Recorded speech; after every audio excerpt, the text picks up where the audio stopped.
პირველი არხი და იბერია წარმოგიდგენთ.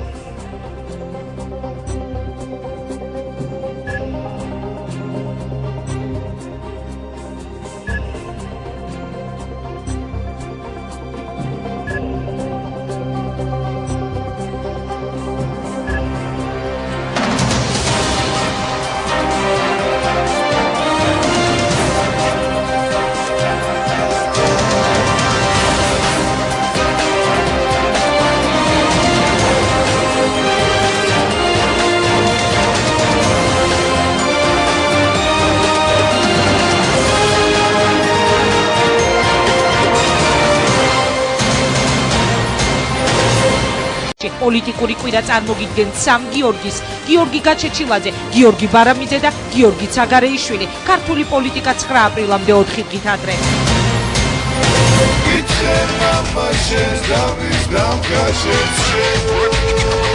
უცნობი და მკვდარი ქალაქი ასავალ-დასავალში გამოქვეყნებული ინტერვიუ 9 აპრილის წინ ხელისუფლებასა და ოპოზიციას შორის დაპირისპირების ახალი მიზეზი ხდება.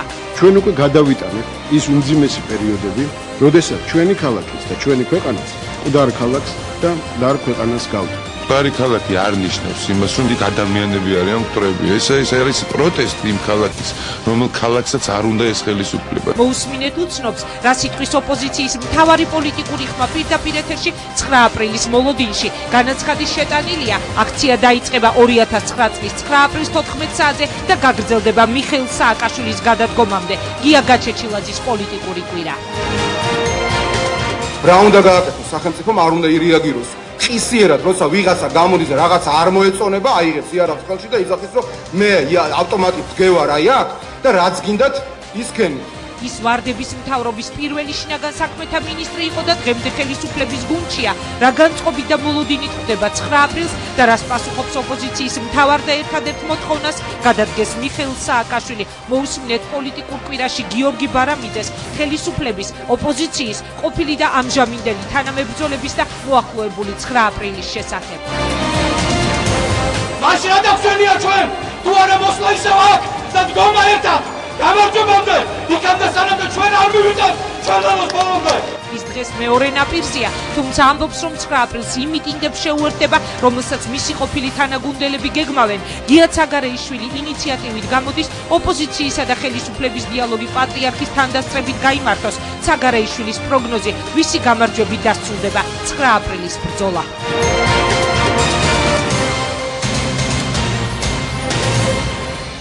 აპრილს იმდენი ხალხი გამოვა, რომ სააკაშვილის ფანჯრებიდან გადმოხედვისაც კი შეეშინდება მთელი მსოფლიო ნახავს ამას. აღარაფერი რომ აღარ იმუშავებს თბილისში, ყველაფერი რომ დაკეტილი იქნება და ქალაქი დაემსგავსება მკვდარ ქალაქს. მერე ვნახოთ როგორ შეძლებენ ქვეყნის მართვას. ასავალ-დასავალში გამოქვეყნებული უცნობის ეს ფრაზები გახდა ხელისუფლების და ოპოზიციის დაპირისპირების ახალი თემა. პირდაპირ ეთერში გვერდება საკანი ნომერი 5 და გიორგი გაჩეჩილაძე. გია საღაო მშვიდობისა, ვიდრე საუბარს დავიწყებ.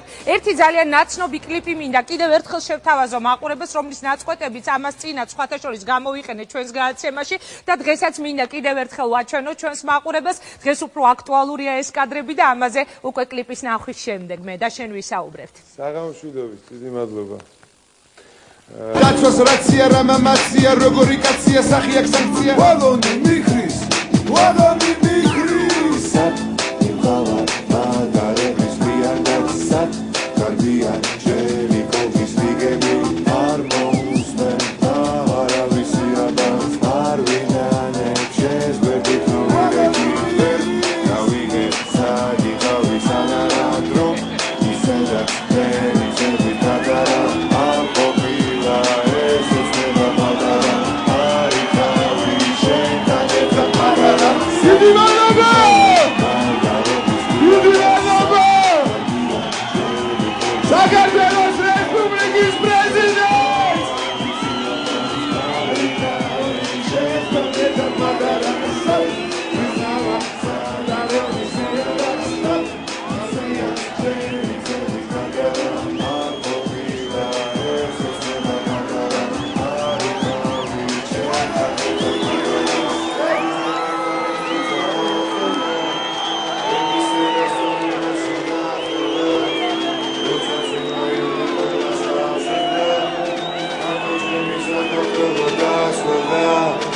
გასვერდა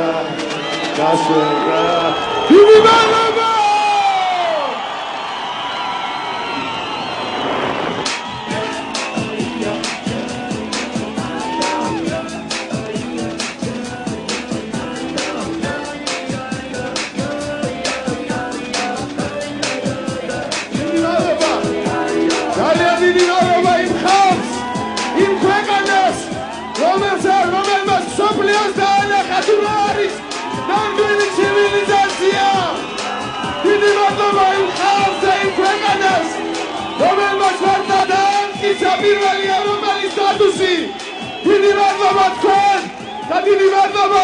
პრეზიდენტ მიშა სააკაშვილს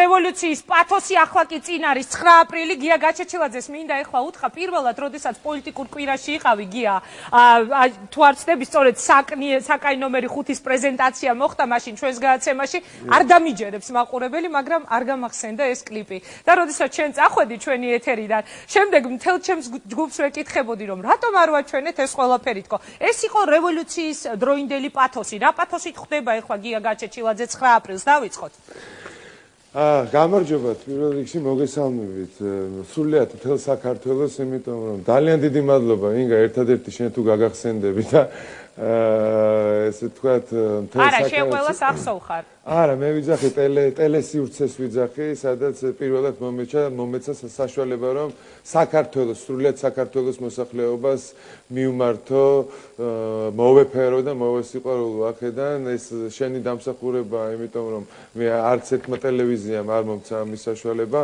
ეხა უყურებდი კადრებს და მახსენდებოდა და შინაგანად რა ბედნიერი ვიყავი და რა ბედნიერებას განვისტიდი მაშინ რომ მართლა ღირსეული მეგონა ეს ყველაფერი და ეს რა თქმა უნდა ღირსეული მინდოდა რომ თვითონ ყოფილიყო საქართველოს პრეზიდენტი ეს იყო ძალიან დიდი გულწრფელობა იდო ამაში იმიტომ რომ ის სიტუაცია როდესაც ის იმყოფებოდა 36 წლის ის სიტუაცია რომ რასაც ეხა წარმოიდგინეთ თქვენ სხვა კუთხიდან დანახული საქართველო აი დაუშვათ კანადიდან ან დაუშვათ რა ვიცი მექსიკიდან და ახალგაზრდა პრეზიდენტი მოდის ანგრევთ შევარდნაძის ეპოქას წარმოიდგინეთ არდების რევოლუცია ეს თვითონაც როგორ ჟღერს ეხა უცხო ქვეყნის და ჩვენ ერთი ტყუილს კი არ გაგვისროლია იმისთვის რომ აი ესე ბარხატოვნად შეგვეცვალა ხელისუფლება და მართლა საამაყო და რაღაც ისეთი იყო ყველა ქართველისთვის დამერწმუნეთ გარეთ მცხოვრები ქართველებისთვის მით უმეტეს რომ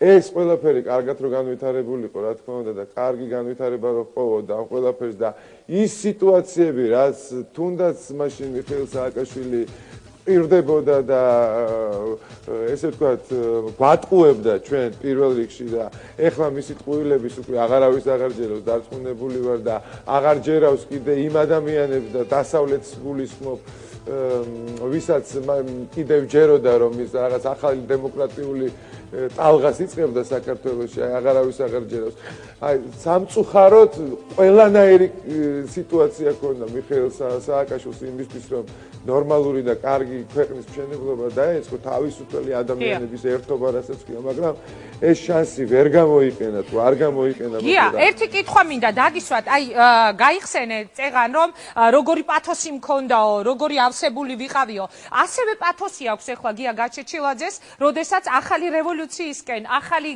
რევოლუცია რევოლუციაში მე არ ევოლუცია თქვი უფრო ევოლუცია კარგი როგორ რასაც დაარქმევ კი ბატონო ამ მოვლენებს ერქვა ვარდების რევოლუცია მას რას არქმევ ეხლა შენ მოახლოებულ 9 აპრილს მოდი მაშინ რაღაცნაირად სახელი დავარ გადარჩენას ვარქმევ ჩემო ინგა ამაზე ნაფიქრი მაგ და ამ დღეს სამამულო გადარჩენას ვარქმევ იმიტომ რომ 20 წლის წინ რო ვიდექით ჩვენ და ვითხოვდით რომ რაღაცნაირად კომუნისტური რეჟიმი დამთავრებულიყო ამ ქვეყანაში და დამთავრებულიყო ისე რომ ახალი ქვეყანა ახალი თავისუფალი ადამიანების ერთობა აგვეშენებინა აი 20 წლის მერეც იგივე პრობლემის წინაშე ვდგევართ იგივე რაღაცეებს ვებრძვით აღარ დავიწყებ ჩამონათვალს იმიტომ რომ ყოველდღე ამის ჩამონათვალს ვაკეთებ რომ აი არაფერი დემოკრატიული კუთხით და თავისუფლების კუთხით ამ ხელისუფლებას არ გაუკეთებია და ძალიან დიდი ბედნიერი ვარ იმიტომ რომ ჩვენი ხალხის ქართული ხალხის ძირითადი მოთხოვნა უნდა და 9 აპრილი არის არა დაუშვათ პურპურობა, უშუქობა, უწყლობა და უგაზობა, არამედ ღირსება,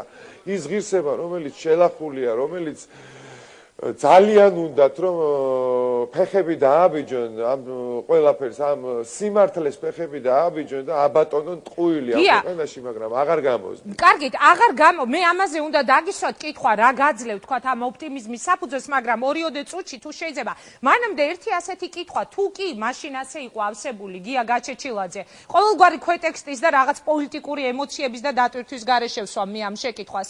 მაშინ იყავი ავსებული, ეხლაც იგივეს ამბობ, რომ ავსებული. როდის უნდა გენდოს თქვათ მაყურებელი კონკრეტულად გია გაჩეჩილაძეს ან იმ ადამიანებს ვინც სააკაშვილთან ერთად გააკეთეს ის რევოლუცია მე ამ შემთხვევაში მარტო უცნობს არ გულისხმობს კიდევ ხომ არ შევცდებით კიდევ ხომ არ მოხდება ისე რომ აი რაღაცნაირად ხომ არ გამოვა მინუს სააკაშვილი დანარჩენები ერთად არა და გეტყვით რატო იმიტომ რომ ეს გავიარეთ ჩვენ უკვე როდესაც ვინმეს რაღაცაზე ენდობოდნენ გია გაჩეჩილაძეს კი არ უნდა ენდონ აქ ყველაზე მნიშვნელოვანი და ყველაზე მთავარი რაც ხდება არის ის რომ საზოგადოება იკავებს იმ პოზიციას ქვეყანაში და იმ ლიდერის ფუნქციას იღებს ზუსტად რომელმაც დაკვეთა უნდა მისცეს პოლიტიკოსებს ვინც არ უნდა იყოს ეს და ვინც არ რომელი პოლიტიკური პარტიაც არ უნდა იყოს და პოლიტიკური ლიდერი აი იმ საზოგადოების დაკვეთა უნდა შეასრულონ რომელიც ფლაგმანი ხდება დღეს პირველად სხვათა შორის ამდენი ხნის განმავლობაში მოვიდა სამოქალაქო საზოგადოების ჩამოყალიბების დრო აი ეს არის დღევანდელ დღეს ვიმკით ჩვენ ამას რაც დაუშვათ 20 წლის წინანდელ სიტუაციაში უნდა დაგვეწყო მაგრამ ყველაზე მთავარი და ყველაზე მნიშვნელოვანი არის ის და მაძლევს ძალიან მაგრად მაძლევს ამის ამ ოპტიმიზმის საფუძველს მაძლევს ის რომ საზოგადოების წარმომადგენლები ის არასამთავრობო ორგანიზაციები რომელიც იქნება ეს იქნება საზოგადო დათო მაღრაძის საზოგადოებრივი დარბაზი თუ ეს იქნება იგივე ცნობილი ჩარეცხილების ესე ვთქვათ აკადემიის ქართული აკადემიის თუ ძალიან ბევრი ეს იქნება ქართული დედები თუ რავი ძალიან ბევრი რაღაცა მოხდა ეს იქნება ახალგაზრდები 9 აპრილის მოძრაობა 7 ნოემბრის მოძრაობა საზოგადოება იღებს ყველაზე დიდ ფუნქციას რომელიც არასდროს არ ყოფილა წინ ესე იგი რასაც შეუკვეთავს საზოგადოება როგორც კონსტიტუციურ ცვლილებებსაც შეუკვეთავს როგორ მოწყობასაც შეუკვეთავს ქვეყნისას აი ეს ყველაფერი უნდა აღასრულონ ის ამ პოლიტიკურმა ძალებმა და მე თქვენ გაძლევთ გარანტიას რომ საცერში იქნება ყველა პოლიტიკური ლიდერი გასატარებელი. კარგით, მაგრამ ერთი კითხვა თუ შეიძლება ადამიანები იმდენი გამოვლენო, იგივე იმ სკანდალური გახდა ერთგვარად ის ინტერვიუ, რომელიც გაზეთმა ასავალ-დასავალმა გამოაქვეყნა, რომ სააკაშვილის ფანჯრებიდან გადმოხედვისაც კი შეეშინდებაო. მე მჯერავ ნანახი მაქვს ერთი წლის წინანდელი მასობრივი გამოსვლები, მე მინახავს ძალიან ბევრი ადამიანი და მე მჯერა რომ ბევრი გამოვა, მაგრამ რა იქნება მერე? მე მინდა 9 აპრილს ლამდე დარჩენილია 4 დღე და დღეს მოვისმინო ოპოზიციის მთავარი პოლიტიკური ხმა რა სიტყვის პირდაპირ ეთერში. მოდი ძალიან ინგა არასწორად საკითხს. ოპოზიციის მთავარი პოლიტიკური ხმა მე არა ვარ. ნუ მთავარი ხმა ხარ, ყოველთვის შენი ყავი მთავარი ხმა შეიძლება ვარ, მაგრამ არა ოპოზიციის. მე ვარ ისეთივე ნაწილი საზოგადოების როგორც დაუშვათ არის ნებისმიერი საზოგადოების. კარგით, რა სიტყვით გია, მე მჯერა რომ გამოვა ძალიან ბევრი ხალხი და რა იქნება მერე? რა გაძლევს აი ამ ოპტიმიზმის საფუძველს, რომ სააკაშვილი წავა? აქციები დაიწყება და არ დასრულდება, ვიდრე არ წავა სააკაშვილი. თუ შეიძლება მითხარით, თქვენ მართლა წარმოგიდგენიათ, რომ აი ამ აქციებით, რუსთაველზე პიკეტირებით, სხვადასხვა მართლა კი არ წარმომიდგენია, დარწმუნებული ვარ. რომ სააკაშვილი წავა. დარწმუნებული ვარ და გეტყვით რამაც სამ ოპტიმიზმის საფუძველს. მე თვითონ ჩემი თავი მაძლევს ამის საფუძველს რა. მე თვითონ ის მაძლევს საფუძველს რომ მაგალითი უნდა ანახოს ყველა ადამიანმა თუ როგორი სიმტკიცით ჩვენ შეგვიძლია ერთიანად დგომა და თავის საკუთარი უფლებების დაცვა, საკუთარი ღირსების დაცვა. ჩვენ თუ ეს 1 წლის წინ ვერ მოვახერხეთ და ხალხს ვერ დავანახეთ საკუთარ თავზე, ანუ ჩვენ რას ვიძახით? ხალხი გიყურებს შენ, რა შესთავაზებ? დიახ. ხალხი რო გიყურებს შენ უნდა იყო გადადებული იმისთვის რომ რასაც იძახი იმას აკეთებ. კი, მაგრამ აი სადამდე უნდა მივიდეს მთელი ეს პროცესი რომ სააკაშვილი წავიდეს, ეს არ არის ჩემი მხრიდან რაღაც ზოგადი შეკითხვა. სადამდე უნდა მივიდეს და უნდა მივიდეს იქამდე, სადამდე თვითმარქვია და არალეგიტიმური ადამიანი და უკვე ყველა მიცის ის რომ ის არის მატყუარა და ფლიდი და არალეგიტიმური ადამიანი არ გადადგება. უკვე ჩემ თავში ეგ ძალიან დიდი ხანია გადამდგარია და ძალიან ბევრი ადამიანის თვალში, მაგრამ აი ზუსტადაც რომ ის დავანახოთ 9 აპრილს რამდენი ადამიანის თავში არის ეს გადამდგარი და აღარ არის ის პრეზიდენტი, ზუსტად ეს არის 9 აპრილი. გია, რომ მოხდეს ისე რომ ხელისუფლების მხრიდან თქვათ აღმოჩნდეს შემოთავაზებული ერთგვარად, აი მე მაგათაც შეგახსენებ იგივე გიგი უგულავას ინიციატივა, ერთი წუთი თუ შეიძლება მე არაფერი შემოთავაზებაზე არ. თქვათ ადგილობრივ არჩევნებზე უგულავას ინიციატივა მოვისმინეთ, რომ მოხდეს შემოგთავაზონ იგივე თქვათ საპარლამენტო არჩევნები ვადამდელი. თქვენ ახლა პირდაპირ ეთერში კატეგორიულად უარყოფთ, რომ ამაზე წავა ოპოზიცია, რომელიც ამ აქციებს მე არ ვიცი, მე ოპოზიციის კითხვას მე პასუხს ვერ გავცე, მე კატეგორიულად უარყოფ იმას, რასაც მე უარყოფ პირადად. როგორც საზოგადოების ერთ-ერთი რიგითი წარმომადგენელი. მე არანაირ სააკაშვილის შემოთავაზებაზე არ წავალ რა. არც ეს იქნება და მაგ გადმოყრილ ძვლებზე. ეგ ძვლები გადაუყაროს ვისთვისაც გადასაყრელია მართლა. ამას ქართველი ხალხი აღარ შეჭამს.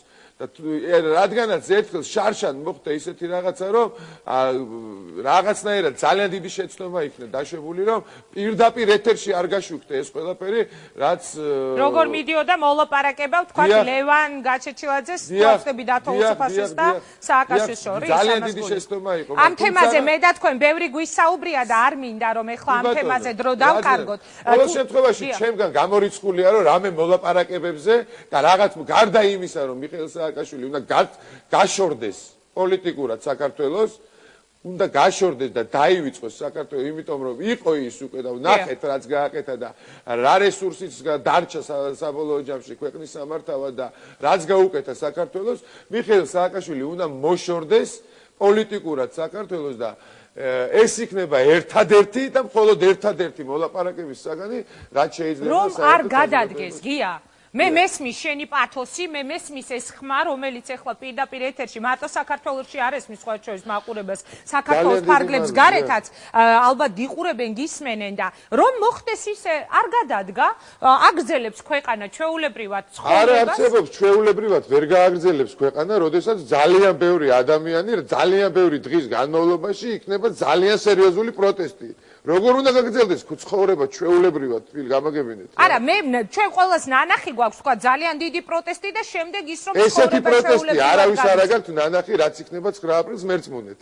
და თქვენ საით კი ბატონო, მკვდარი ქალაქის თემას მინდა შევეხო, გია თუ შეიძლება, აღარაფერი რომ არ იმუშავებს ქალაქში და თბილისი დაემსგავსება მკვდარ ქალაქს, ეს ფრაზები გახდა ახალი დაპირისპირების მიზეზი იგივე ოპოზიციასა და ხელისუფლებას, გნება გია გაჩეჩილაძესა და ხელისუფლებას შორის და შემდეგ ოპოზიციასთან მაიგივებ ინგა რა. არა, გაიგივებ გია, იმიტომ რომ ოპოზიციის მთავარი ხმა ამაში ცუდი მე არაფერი არა, არ არის ოპოზიციის. შენ გამოთქვამ იმ აზრს, რასაც ფიქრობს ოპოზიცია, რასაც ფიქრობენ ამ ხელისუფლების წინააღმდეგ განწყობილი ადამიანები.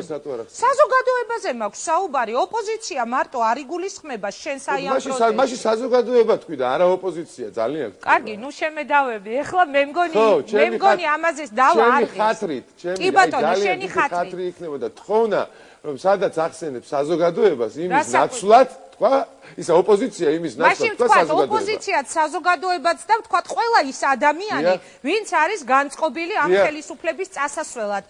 მე მინდა ასეთი კითხვა დაგისვა, რა იგულისხმა გია გაჩეჩილაძემ ამ ფრაზებში, თუ შეიძლება პირდაპირ ეთერში ხარ და შენ შეგიძლია ყოველგვარი რაღაც მოკიბის გარეშე მაყურებელს გააგებინო, რას გულისხმობდი. ჩვენ შესაძლებელია ეს ყველაფერი მოგვეჩვენა სკანდალად, იმიტომ რომ ამას მოყვა ხელისუფლების გამოხმაურება. მაგრამ წინა კვირას, როდესაც მთელი კვირის განმავლობაში ტელეეთერს ესეთ ერთფონად გაზდევდა იარაღის სკანდალი, შემდეგ ვთქვათ მკვდარი ქალაქის თემა და უცბად მოვისმინეთ ხელისუფლების მომხრეთა განცხადებები, რომ აი მკვდარ ქალაქში რა იგულისხმება. მე ამიტომაც მოგიწვიე შენ პირდაპირ ეთერში ყოველგვარი მონტაჟის გარეშე. მოდი მოვისმინოთ რა იგულისხმა გია გაჩეჩილაძე. მკვდარი ქალაქი, ჩემო ინგა, ეს ჩემი ორი სიტყვა ვთქვი, მკვდარი ქალაქი. სხვათა შორის ხო, მე რომ გავეცანი ამ ინტერვიუს ძალიან მოკლე იყო ფრაზა, მაგრამ ძიმე.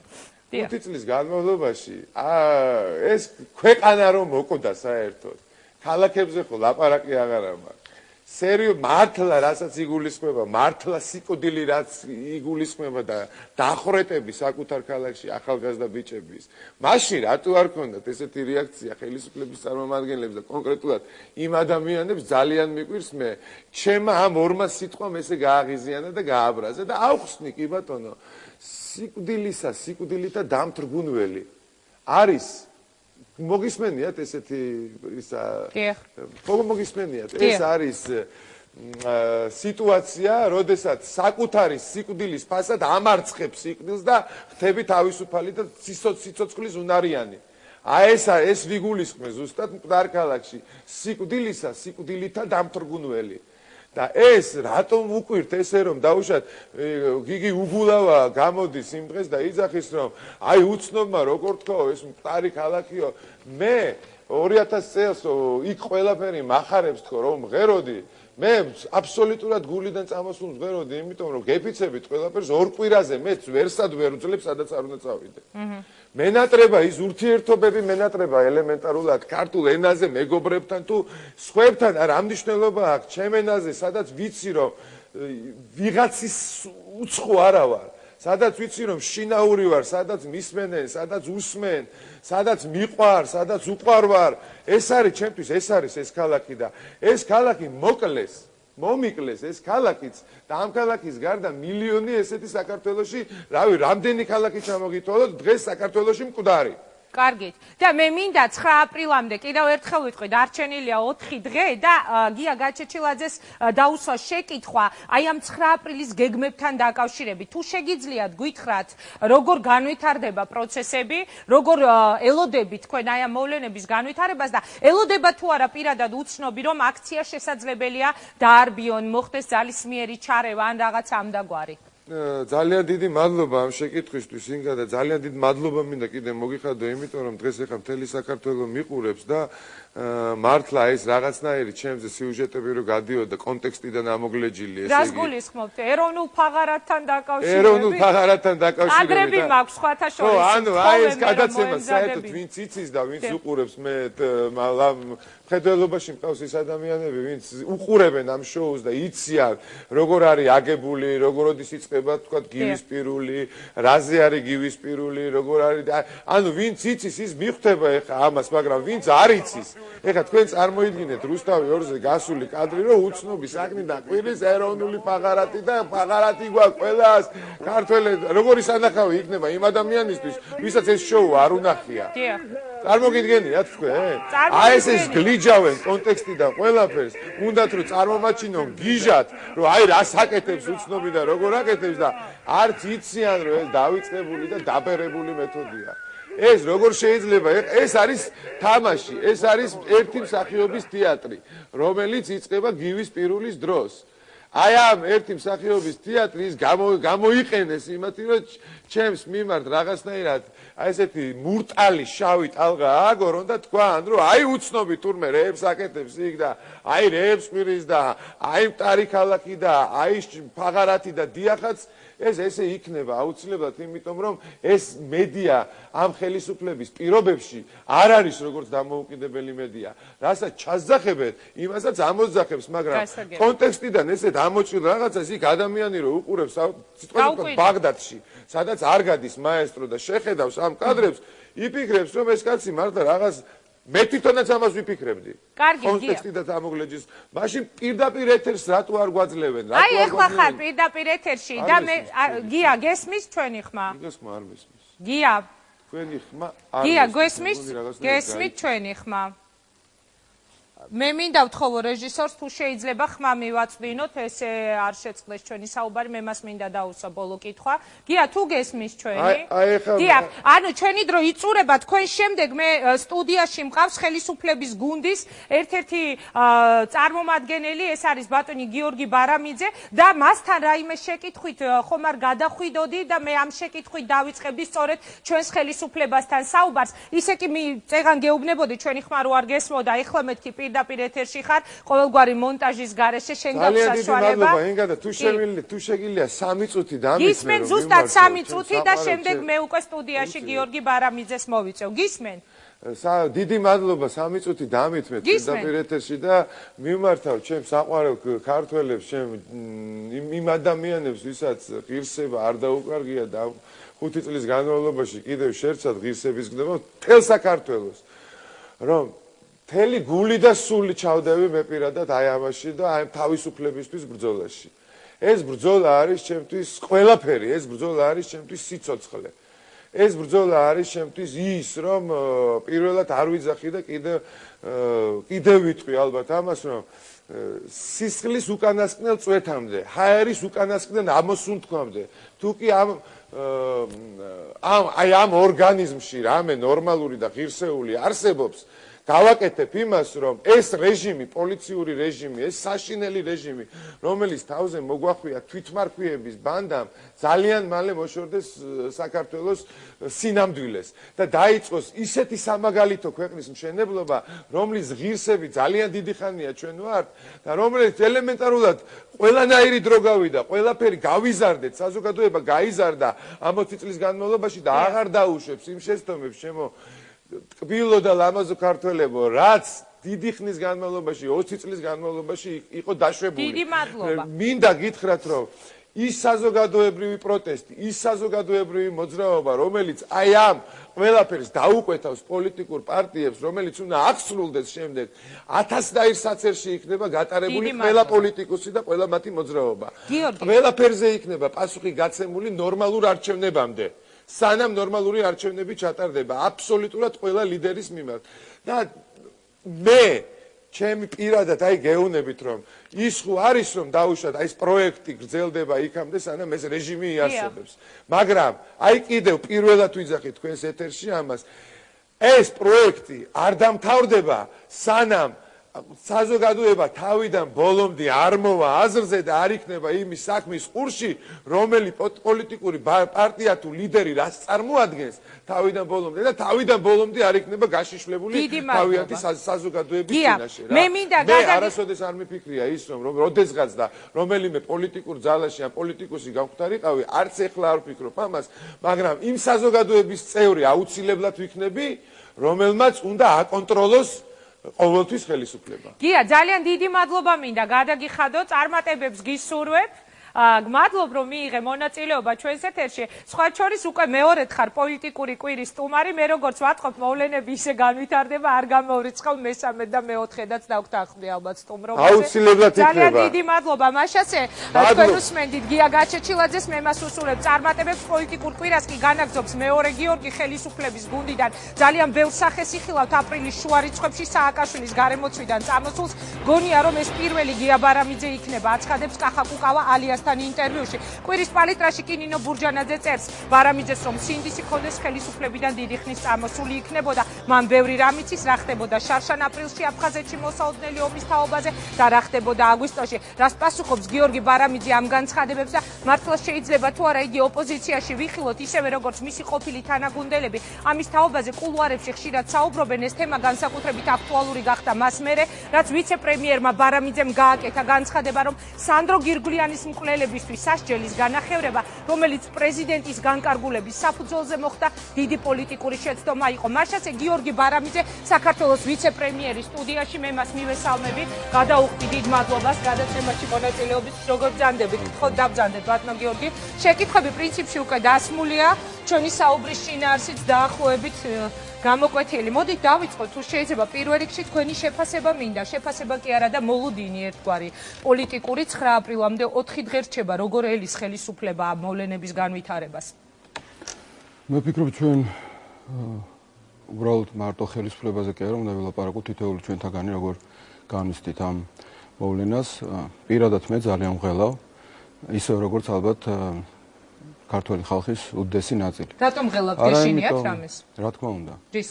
რა თქმა უნდა, იმიტომ რომ ჩვენ ყველანი კარგად ხედავთ, რომ არა დემოკრატიული ფორმით პროტესტის გამოხატვა, არამედ დიდი მასის შეკრება, რომელშიც შესაძლოა გარკვეული პროვოკაცია განხორციელდეს რომლის გაკონტროლება ძნელი იქნება, შეიძლება იყოს საბედისწერო ჩვენი ქვეყნისათვის და ალბათ დამეთანხმებინგა, ვისაც არ უნდა შეხვდეთ დღეს საქართველოში, ყველა ამით არის შეწუხებული, აი რა იქნება, როგორ წარიმართება, როგორ განვითარდება მოვლენები.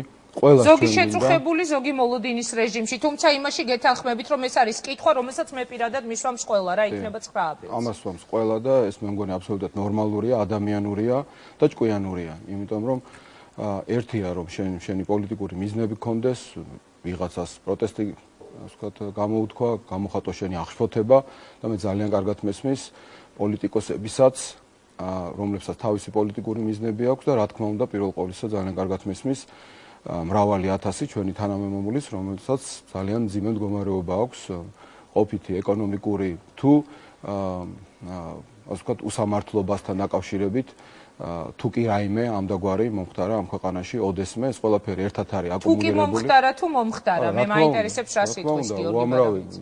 დედამიწის ზურგზე სახელმწიფო არ არსებობს, სადაც უსამართლობა არ ხდება და ბუნებრივია ჩვენს ქვეყანაში ხდება უსამართლობა და ჩვენი მთავარი ამოცანა არის ის, რომ ამ უსამართლობებს დავახციოთ თავი და უსამართლობებისგან გამთავისუფლდეთ. ბატონო გიორგი, თუ შეიძლება ერთი წუთით მე შეგაწყვეტინებთ საუბარს, მე მინდა ერთად ვნახოთ ძალიან მოკლე კოლაჟი ჩვენი არქივიდან ვარდების რევოლუციის შემდგომ პერიოდს ეხება და შემდეგ განვაგრძოთ ამ თემებზე საუბარი. საუბარი არის იმ პერიოდზე, როდესაც გიორგი ბარამიძე იყო საქართველოს შინაგან საქმეთა მინისტრი. ერთად ვნახავთ და შემდეგ კომენტარი. ბატონო, გამოძიების მიერ გამოტანილი გადაწყვეტილება თქვენი დაკავების შესახებ.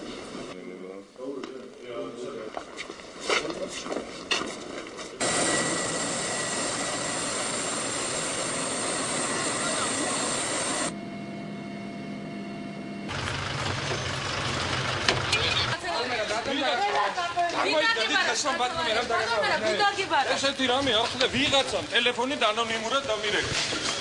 ბატონო, საკითხებს იმას წარმოიდგა, თვითონ დაგაკავებ.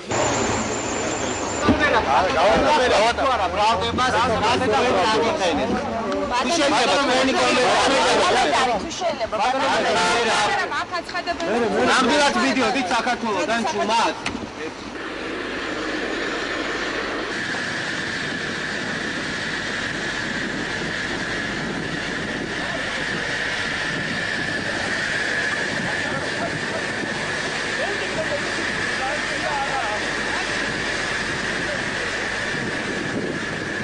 გია ჯოხთაბეიძის ეს სიტყვები სანქცია არ არის, ძალიან ბევრ ადამიანს ხშირად ახსენდება, ხოლმე მე პირადად მომისმენია. ხომ არ ფიქრობთ, რომ უსამართლობა, რომელზეც თქვენ წეგან საუბრობდით, ბატონო გიორგი, დაიწყო სწორედ იმ პერიოდიდან, როდესაც ტელედაპატიმრებები, ასე უწოდებდნენ მაშინ ამ პროცესს, ხდებოდა. რა სიტყვით დღეს დღევანდელი გადასახედიდან ხელისუფლების შეცდომები, რამაც შესაძლებელია ამდენი ადამიანი თუნდაც 1 წლის წინ გამოიყვანა ქუჩაში. მე მიკვირს ამას, რომ ამბობთ აი ამ კადრების ფონზე, თქვენ თუ ფიქრობთ, რომ რომელიმე ამ ადამიანისგან უსამართლოდ არის და უკანონოდ არის დაკავებული, ჩვენ შეგვიძლია დიდხანს ვიკამათოთ ამის თაობაზე. არა, აქ საუბარი არის ტელედაპატიმრებებზე და შიშის რაღაცა დათესვაზე, ფორმაზე. შიში უნდა ქონოდა იმ ადამიანებს, ვისაც ქონდა მუდმივად წაჭერილი კისერზე ამ ქვეყნისათვის. ეს იყო პირველ ყოვლისა ქურდული სამყარო და ის ასე ვთქვათ, საქმოსნები, რომლებიც მილიონებს იჯიბავდნენ, თქვენ ძალიან კარგად იცით, თითოეული ეს ადამიანი რა საქმეებში იყო გახვეული, რამდენი თანხა გადაიხადეს შემდგომ განთავისუფლებისათვის და პირველ ყოვლისა მინდა გითხრათ, რომ მე ვამაყობ, როდესაც ჯერ კიდევ ვიყავი იმ შინაგან საქმეთა სამინისტროს მინისტრის, სადაც ის რეფორმები არ იყო დაწყებული, ჯერ ამ რეფორმებს ვამზადებდით და შემდგომ ეს ასე ვთქვათ, განვითარდა ისე, როგორც თქვენ იცით, იგივე ამის შედეგია ერთ-ერთი საპატრულო პოლიცია, რომელთაც მე ვამაყობ. მაშინ დავიწყეთ ჩვენ შეურიგებელი, დაუძინებელი, ვთქვათ, ბრძოლა ქურდებთან, ქურდულ მენტალიტეტთან და ქურდულ სამყაროსთან. ეს იყო ძალიან მწარე ასე ვთქვათ, განაცხადი და კი, მაგრამ მე ფორმატზე გეკითხებით, ბატონო გიორგი, უბრალოდ აი ადამიანების აგრესია. შესაძლოა მე გეთანხმებით, ძალიან გაოგნებული დარჩა ხალხი, როდესაც მრავალი მილიონი შემდეგ ამ ხალხმა ჩამოიტანა პირდაპირ აი ამ სიტყვას ვიხმართ, თქვა და გადაიხადა, მაგრამ ფორმები, ანუ აგრესია საიდან გაჩნდა? თქვენ როდესაც დღეს ამბობთ, რომ აი ველით რომ რაღაც პროვოკაცია შეიძლება იყოს მოსალოდნელი, ველით რომ შეიძლება იყოს აგრესია, თუ კი რაიმე აგრესიაზე იყოს საუბარი, ეს აგრესია სწორედ ამ ტელედაპატიმრებებიდან ხომ არ მოდიოდა პირველ რიგში? არა მეთქი.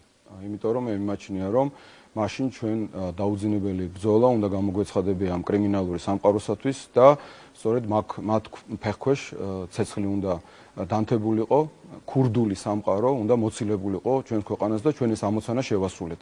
რა თქმა უნდა, ეს ძალიან მტკივნეული იყო, მწარე იყო, მაგრამ ეს ძალიან მნიშვნელოვანი და აუცილებელი იყო.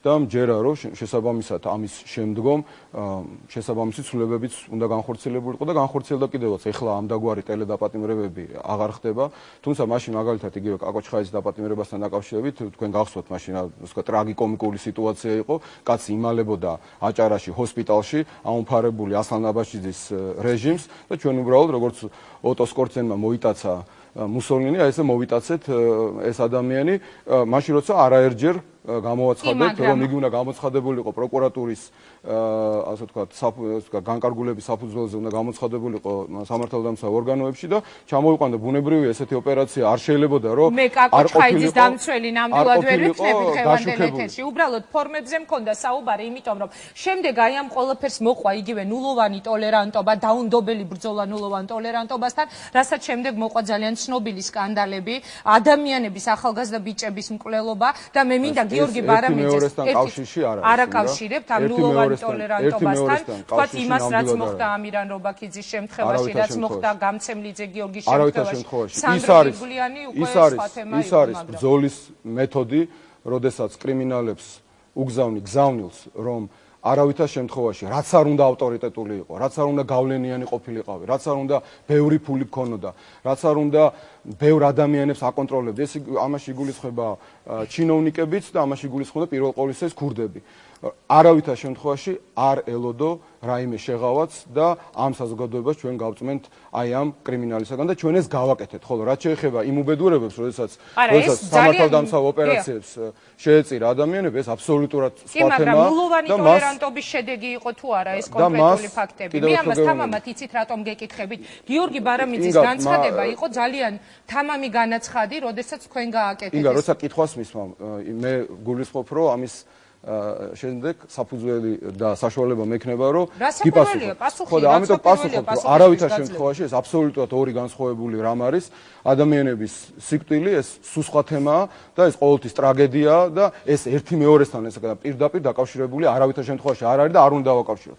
ეხლა თუ ვინმე იტყვის რომ ამ ხელისუფლებამ ჩვენ ქვეყანაში კრიმინალთან ბრძოლა ვერ განახორციელა წარმატებულად, ჩემი აზრით ეს ძალიან დიდი შეცდომა იქნებოდა. ან თუ ვინმე იტყვის, რომ კრიმინალთან ბრძოლა არ იყო უმნიშვნელოვანესი წინაპირობა იმისა, რომ ჩვენ დაგვეწყო შემდგომი ეტაპი იმ საქმეების განხორციელებისა, რაც ჩვენ გავაკეთეთ. იგივე იმ საქმეებისა, რა თქმა უნდა, ყოველთვის ყველანაირ ქმედებას აქვს ასე ვთქვათ, გარკვეული შედეგი, მაგრამ იმისთვის რომ ჩვენ გავუკეთებია ის რაც გავაკეთეთ, რასაც დღეს ჩვეულებრივად ნორმალურად ჩვენი ადამიანები აღიქვამენ, რომ ეს რა მოხდა მერე, რომ ქვეყანაში არის დენი, რომ ქვეყანაში შენდება გზები, რომ იგივე კორუფცია მოისპო სამართალდამცავ ორგანოებში. ძალიან კარგია, მაგრამ მე მინდა ჩემი უფლებების დაცვა ნებისმიერი გეტყვით ამას, ხო? ეს იყო აუცილებელი იმისათვის, რომ ქვეყანა გაწმენდილიყო აი ბობოლა კრიმინალებისაგან. ეს ერთი თემა, ხოლო მეორე დღეს ჩვენ რა ამოცანა გვიდგას, აი ეს არის დღეს ყველაზე მნიშვნელოვანი. რა ამოცანა გვიდგას, ეს არის ძალიან ნათელი და მკაფიო. ინგა, პირველ ყოვლისა ჩვენ ქვეყანას სჭირდება გამოვიდეს იმ ძალიან მძიმე ეკონომიკური მდგომარეობიდან, რომელშიც ჩვენ ვართ და მათ შორის გლობალური კრიზისია და ჩვენთვის ძალიან მნიშვნელოვანია რომ მოვიზიდოთ ის ინვესტიციები, რომელიც ასე აკლია ყველა ქვეყანას, მათ შორის საქართველოსაც. იმისათვის რომ შევქმნათ სამუშაო ადგილები, იმისათვის რომ იმ უამრავ გაჭირებულ ადამიანს ჰქონდეს საშუალება თავისი ოჯახი დააპუროს. მეორე მნიშვნელოვანი ამოცანა არის სასამართლო რეფორმის განხორციელება, რომლის თაობაზე ჩვენ გამოვაცხადეთ არაერთხელ და პირველ საკითხთან დაკავშირებით, მეორე საკითხთან დაკავშირებით, რომ მზათა ვართ ჩვენს ოპონენტებთან ერთად დავსხდეთ და უფრო ძლიერ ნაბიჯებზე, უფრო ღრმა და სიღრმისეულ ნაბიჯებზე ვიმჯელოთ თუ როგორ შეიძლება ეს პრობლემა მოგვარდეს ევროსაბჭოსთან ერთად, ევროკავშირთან ერთად და იგივე ნატოსთან. ეს ყველაფერი შეეძლო ხელისუფლებას გაეკეთებინა გაცილებით უფრო ადრე. იგივე სააკაშვილი და თქვენი გუნდი იყო, ვინც იყვნენ ეგრეთ წოდებული რეფორმატორები და თუ არ მომცემ საშუალებას რომ თქვა რა არის ჩვენი პრიორიტეტი. შემდგომი პრიორიტეტი არის ის რომ ქვეყანაში შევძლოთ, ჩამოაყალიბოთ ისეთი პოლიტიკური სისტემა, რომელიც იქნება მისაღები ყველა პოლიტიკური ძალისათვის. არა მარტო ეხლა ხდება ამის შემოთავაზება, არამედ თქვენ ახსენეთ თქვენ გადაცემაში, რომ ერთი წლის წინაც იყო სერიოზული კონსულტაციები ამ თემასთან დაკავშირებით, რომ შევცვალოთ კონსტიტუცია, რომ გავაძლიეროთ პარლამენტის როლი და მეოთხე ბლოკი საკითხებისა ეს არის ის, რაც მუდმივად რჩება დისკუსიის საგანი, აი არის ლეგიტიმური ხელისუფლება თუ არ არის ლეგიტიმური, არის საარჩევნო სია კარგი თუ არ არის. მოდით აი ამ მიმართულებითაც ჩვენ ვართ მზად და ეს გაცხადდა, რომ შევცვალოთ მთლიანად სრულად საარჩევნო სისტემა, თუმცა ლაპარაკი როცა არის იმაზე, არის თუ არა ეს საარჩევნო სისტემა დემოკრატიული თუ არადემოკრატიული, ეს სუფთა პოლიტიკური დისკუსიის საგანია, იმიტომ რომ დღეს გვაქვს ჩვენ მაჟორიტარული სისტემა, ოპოზიციას უნდა რომ რაღაცა სხვანაირი შერეული სისტემა ყოფილიყო, ამიტომ ამაზე ნუ გავჩერდებით. მაგრამ მზათა ვართ ამ მიმართულებით. რეალურად გადავდეთ ნაბიჯი. მე ვლაპარაკობ ჩვენ რას თავაზობთ. თქვენ თავაზობთ, მაგრამ ისინი ამბობენ, რომ სანამ არ გადადგება სააკაშვილი, მანამდე აზრი არ აქვს არაფერზე. შენ შეკითხვა დამისვი, მე ვაყალიბებ ჩვენს პოზიციას. შემდგომი მიმართულება არის იგივე საარჩევნო კომისიის შემადგენლობა, ეს მნიშვნელოვანია, რომ ჩვენმა ხალხმა იცოდეს. კომისიის შემადგენლობა, რომელზეც სულ არის კამათი, რომ აი კომისიის შემადგენლობაში ხელისუფლებას უფრო მეტი ყავს თავისი ხალხი, ამიტომ ჩვენ არ ვენდობით მას. მოდით ისე გავაკეთოთ საერთაშორისო ორგანიზაციების თანდასწრებით, რომ არავის კითხვა ამასთან დაკავშირებით არ კონდეს და იგივე საარჩევნო სიასთან დაკავშირებით. ასე რომ ეს არის 4 უმნიშვნელოვანესი ბლოკი.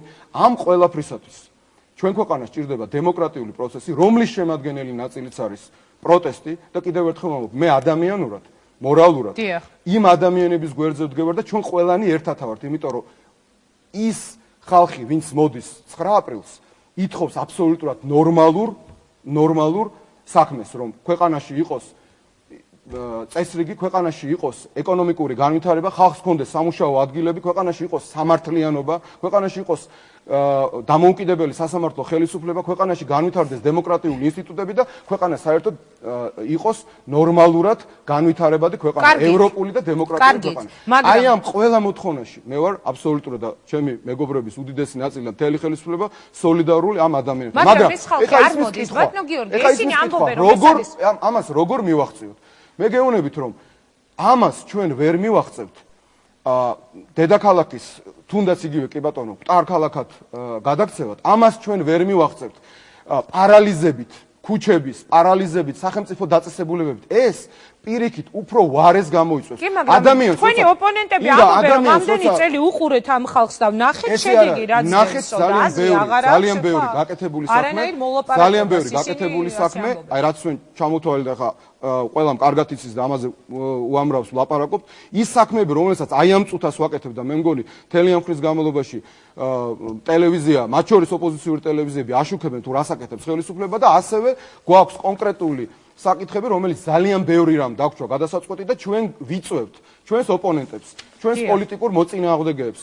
აი ამ საქმეში ერთად ვიყოთ და ერთად ვაკეთოთ ეს საქმე და მე ერთი რამით თქმა მინდა, რომ ჩვენ ქვეყანას ძალიან უჭირს და როდესაც ადამიანს თავის ტკივა მან ალბათ ყველაზე ჭკვიანური იქნება, რომ წამალი დალიოს, თუ არის ან რაღაცა სახალხო მეთოდი არსებობს, ან ჩვეულებრივი წამალი დალიოს. მაგრამ წამლის დალევის ნაცვლად ტყვია არ უნდა დაიხალოს და ვინ იხლის თავში ტყვიას?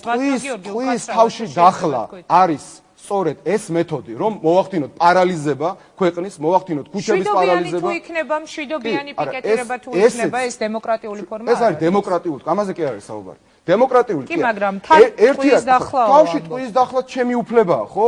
მე ძალიან მტკივა ეს თავი და მინდა და დავიხილე. მაგრამ გონიურულად უნდა ვიმოქმედოთ, ხო?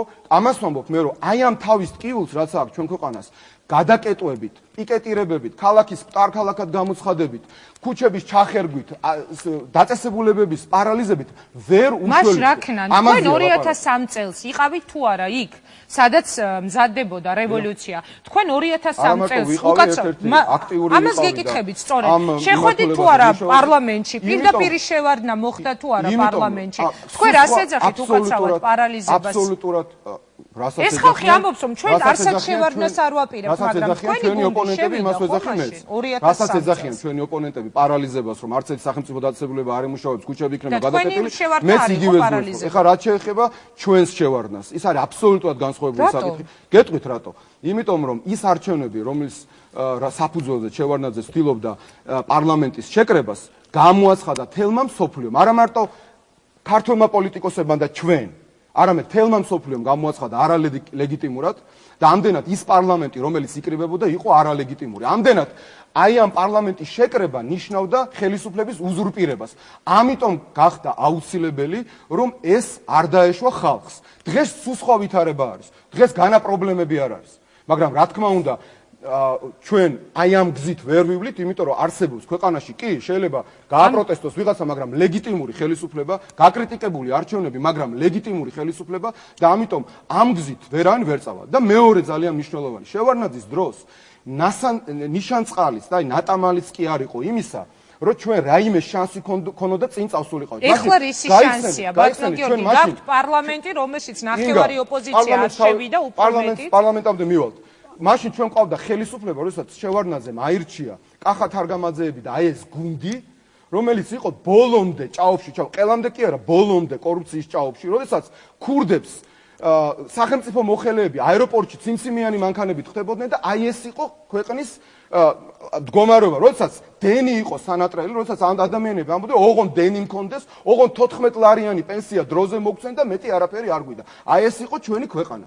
და დღეს გვაქვს სულ სხვა ვითარება, როდესაც ძალიან ბევრი რამ გაკეთა, მაგრამ უამრავი რამ დარჩა გასაკეთებელი და გვინდა რომ ეს გავაკეთოთ. და ამ ხელისუფლებას მე აბსოლუტურად სრული პასუხისმგებლობით ვლაპარაკობ, აი ღმერთის წინაშე, რომ ამ ხელისუფლებას აქვს უნარი, თუ კი ჩვენ ერთად გავერთიანდებით, ჩვენს ოპონენტებთან ერთად, რომ გადაწყვეტოს ეს პრობლემები. ქაოსით, შფოთით, არეულობით და მრავალდღიანი პიკეტირებითა და ქვეყნის პარალიზებითა და ქალაქ თბილისის მტარ-ქალაქად გამოცხადებით ამ პრობლემებს ვერ მოვაგვარებთ. თუ კი ეს პიკეტები გაგრძელდება დროსა და სივრცეში იქამდე ვიდრე არ გადადგება სააკაშვილი. ჩვენ რას ვიზამ? ჩვენ ყველაფერს გავაკეთებთ იმისათვის, რომ ამ მანიფესტაციებმა ჩაიაროს შვიდობიანად. მე ვარ აბსოლუტურად ღრმა დარწმუნებული, რომ აბსოლუტური უმრავლესობა ჩვენი ოპონენტებისა, თუნდაც ისინი გლანძღავდნენ და 1000 გვარ უწმაწურ სიტყვას კადრულობდნენ ჩვენთან მიმართებაში. დარწმუნებული ვარ, რომ ამ ადამიანებს არ უნდათ ძალადობა. მაგრამ პრობლემა რაშია? პრობლემა იმაშია, რომ ვერც ერთი ამ ადამიანისაგან, რომელიც არის სხვადასხვა პარტიის წარმომადგენელი, ვერ დადებს თავს, რომ იგი შეძლებს ძალიან დიდი მასის გაკონტროლებას. იქ რომ რატომ შვენივრად აკონტროლებდა ეს ხალხი? მე გაგახსენებთ აი მიტინგებზე, რომელიც ეხა კადრები გადის, შეხედეთ. არც ერთი ექსცესი არ მომხდარა, არანაირი პროვოკაცია, ერთი წლის წინ. მაშინ მადლობა ღმერთს, არანაირი იარაღი არ გამოჩენილა. დღეს სამწუხაროდ ეს იარაღი გამოჩნდა, 6 სხვადასხვა ჯგუფს აღმოუჩინეს და ჩვენ არანაირი გარანტია არ გვაქვს, რომ არ არსებობს მე-7 მე-8. თქვენ ჯერათ რომ ნინო ბურჯანაძე აპირებდა გადატრიალებას, რომელიმე ოპოზიციური პარტიის ლიდერი არა.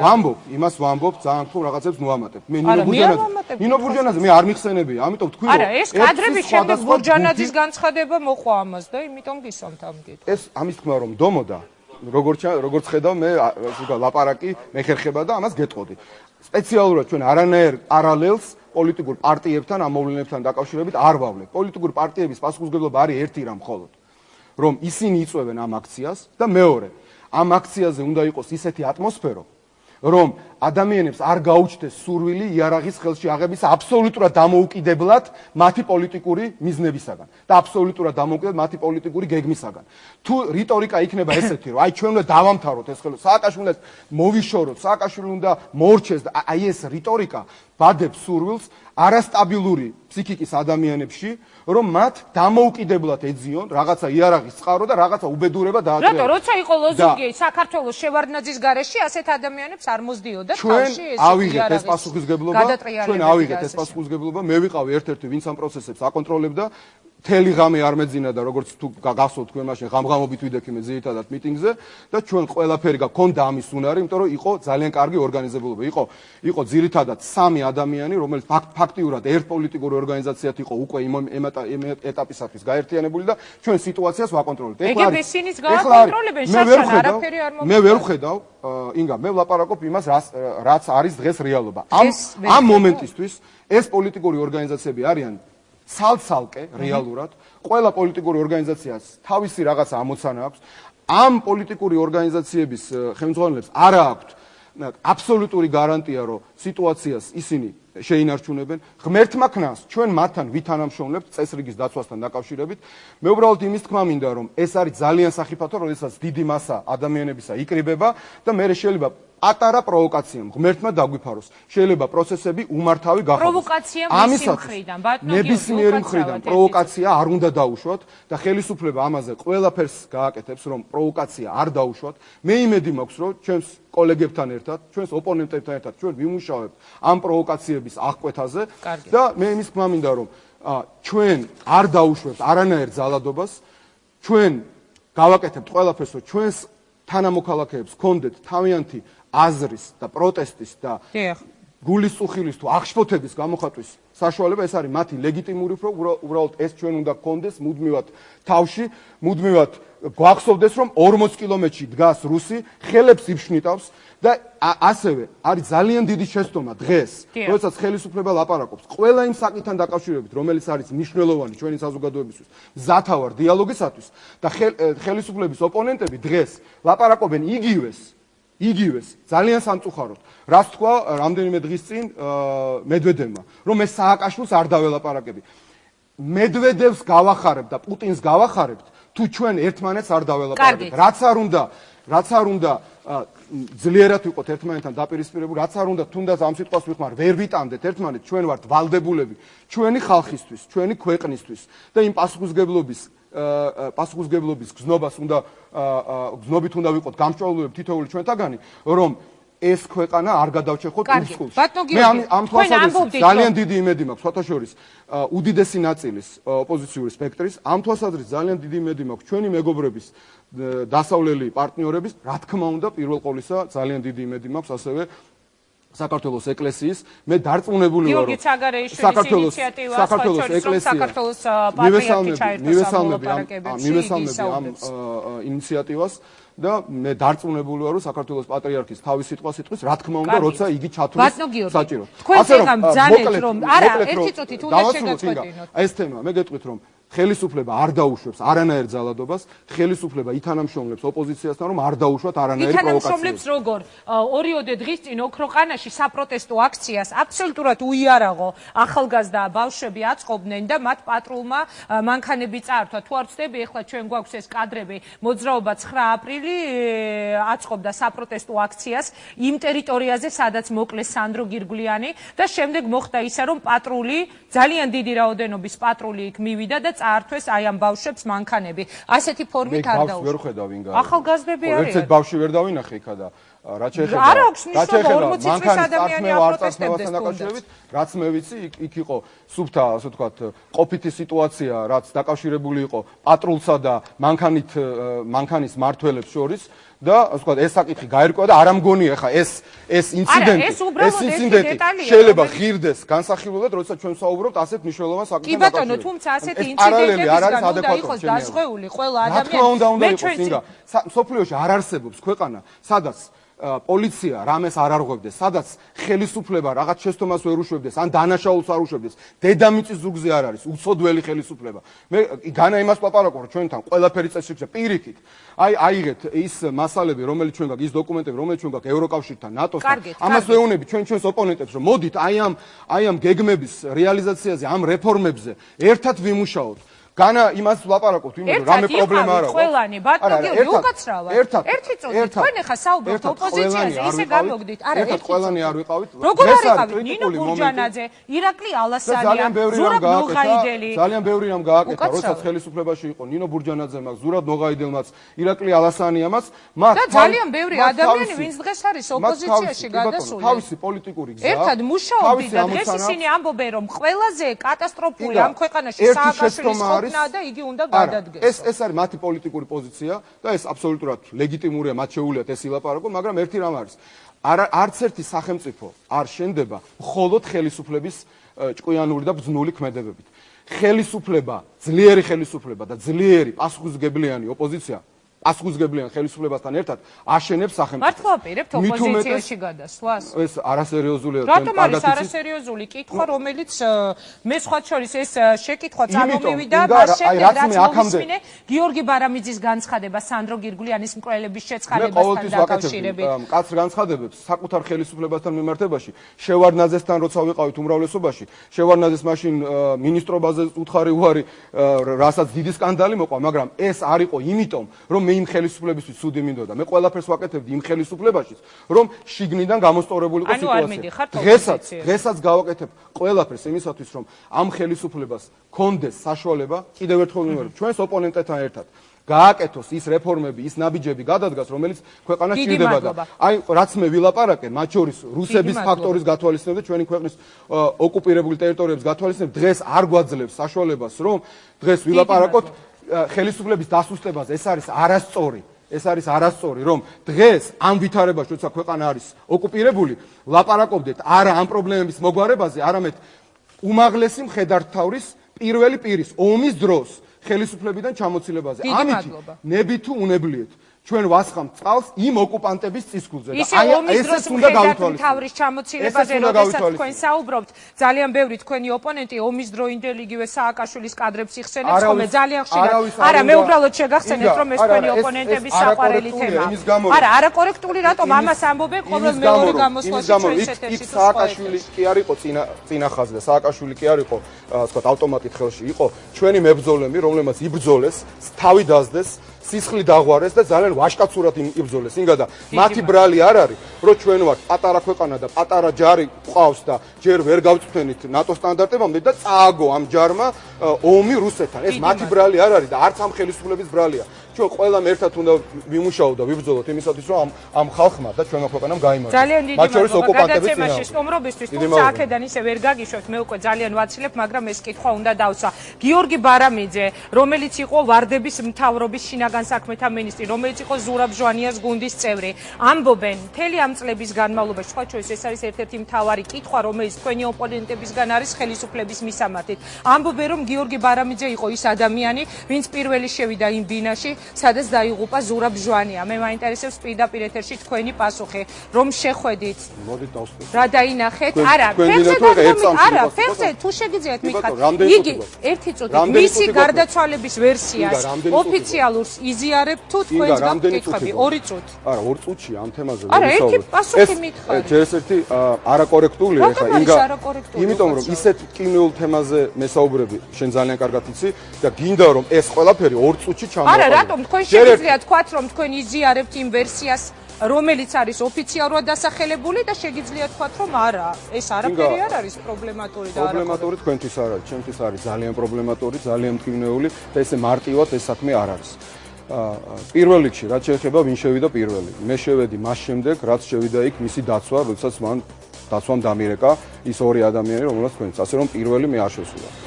და შევედი და ნახე ზურა გარდაცვლილი, უკვე გარდაცვლილი იყო, როდესაც დაცვამ დამირეკა და შესაბამისად მანამდეც სანამ მე იქ მივიდოდი, მე ვაცნობე ამის თაობაზე შინაგან საქმეთა მინისტრს, პირველი ჩემი აზრით, რაც ამ ვითარებაში უნდა გამეკეთებია და შინაგან საქმეთა მინისტრი უნდა ყოფილიყო ის ადამიანი, ვინც ჩემ შემდგომ პირველი გაიგებდა ამ ამბავს და შინაგან საქმეთა მინისტრთან ერთად უნდა გავუკეთებია ყველაფერი, რომ ამ საქმის გამოძიება წარმართულიყო ნორმალურად. ამ საქმის გამოძიებაში ჩაერთო ამერიკის შეერთებული შტატების გამოძიების ფედერალური ბიურო და მე დღეს კიდევ ერთხელ ვაცხადებ, რაც არაერთხელ განიცხადებია და არ ამგონია რომ აი ეს ახალს ვამბობდე, მე არ მაქვს საფუძველი არც იმისა, რომ ჩვენს გამომძიებლებს არ ვენდო, არც გამოძიების ფედერალური ბიუროს ამერიკელ გამომძიებლებს არ ვენდო, მე ამ კონსპირაციის თეორიების არ მჯერა, მე რომ ერთი წამით ეჭვმეპარებოდეს, რომ ამ ხელისუფლებას აი იოტის ოდენა რაიმე ინტერესი აქვს, რომ ეს გამოძიება არ წარიმართოს სწორი მიმართულებით, მე ამ ხელისუფლებაში არ ვიქნებოდი და თუ კი ამ დასკვნამდე მივალ ოდესმე, ჩემთვის ხელისუფლება და თანამდებობა არასდროს არ ყოფილა პანაცეა და შენიც ძალიან კარგად იცინო. ძალიან დიდი მადლობა მინდა გადაგიხადოთ. ხო არ გაბრაზდით რაღაცა ის გარისხებული საკითხი. არა, ისეთი რამ ეს კითხვა ბატონო გიორგი ძალიან მტკივნეულია. მე არა. ეს არის კითხვა, რომელიც ძალიან მტკივნეულია საქართველოს კითხვასთან დაკავშირებით. უბრალოდ ეს თემა არის ძალიან მტკივნეული. მე თუ მექნება საშუალება ამ თემაზე უფრო ვრცლად მინდა ვისაუბრო, უბრალოდ 2 წუთში იმ ემოციებს რაც მე მაქვს, იმ ფიქრებს რაც მაქვს ზურასთან დაკავშირებით, მის გარდაცვალებასთან დაკავშირებით, ამ თემასთან დაკავშირებით, ესე მარტივად ვერ გამოთქვა. გიგებთ თქვენ აქ პირდაპირ ეთერში, როდესაც ჩაივლის 9 აპრილი, თავისი პოლიტიკური ემოციებით და შედეგით დასრულდება, ასე თუ ისეთი. მე დაგითმობ თქვენ ამ გადაცემას, მოგიწევთ სტუმრა და მე და თქვენ ვისაუბროთ ზურაბ ჯვანიას გარდაცვალებაზე. დასასრულს ერთ რამეს ვიტყვი, რომ მე ვფიქრობ, ძალიან არასწორია საერთოდ ამ თემით სპეკულირება, იმიტომ რომ ეს არის ძალიან მტკივნეული თემა და ადამიანები, ვინც ამ თემას ეხებიან, მე ვფიქრობ, უნდა იყვნენ ძალიან დაფიქრებულები, დაპირებულები და გონივრულად უნდა იმოქმედონ და სინდის ნამუსით უნდა იმოქმედონ. ძალიან დიდი მადლობა მინდა გადაუხადო გიორგი ბარამიძეს, მაშასე ეს იყო საქართველოს ვიცე-პრემიერი, რა განწყობაა 9 აპრილის წინ საპარლამენტო ოპოზიციაში, რამდენიმე წუთში კიდევ ერთი გიორგი ჩვენს ეთერში. იგი აცხადებს, რომ აპრილის მიტინგებზე გადის და ეს არის გია ცაგარეიშვილი, ჩვენ ეთერში სულ რამდენიმე წუთში ვბრუნდებით. მაშინ რა დაგშვენია ჩვენ? თუ არა მოსვლა ისევ აქ და დგომა ერთად. გამარჯვებამდე, იქამდე სანამ ჩვენ არ მივიდეთ ჩვენს ბოლომდე. ის დღეს მეორე ნაპირზეა, თუმცა ამბობს, რომ 9 აპრილს იმ მიტინგებს შეუერთდება, რომელსაც მისი ყოფილი თანაგუნდელები გეგმავენ. გია ცაგარეიშვილი ინიციატივით გამოდის ოპოზიციისა და ხელისუფლების დიალოგი პატრიარქის თანდასწრებით გაიმართოს. ცაგარეიშვილის პროგნოზი, ვისი გამარჯვებით დასრულდება 9 აპრილის ბრძოლა.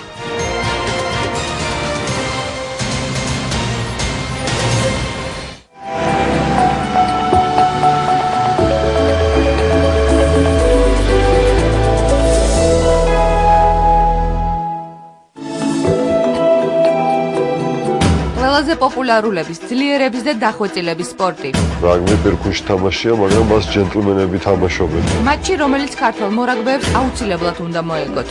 ამ თამაშზე რომ დავმარცხებულიყავით, ხომ წარმოგიდგენიათ ჩვენი გულშემატკივარი რა დღეში იქნებოდა და მთლიანად საქართველოს. თამაში უნდა მოგვეგო.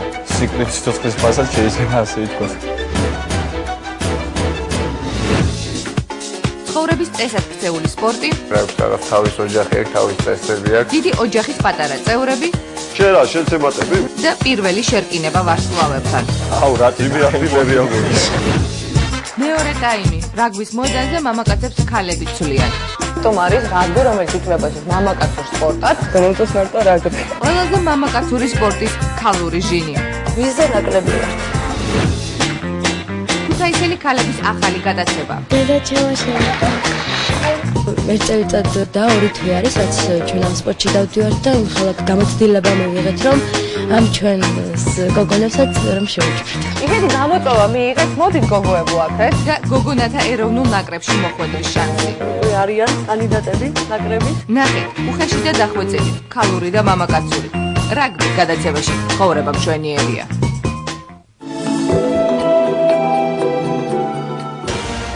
მნიშვნელოვანი მოვლენები, განსხვავებული კომენტარები, საინტერესო სტუმრები და მწვავე დისკუსია პირდაპირ ეთერში.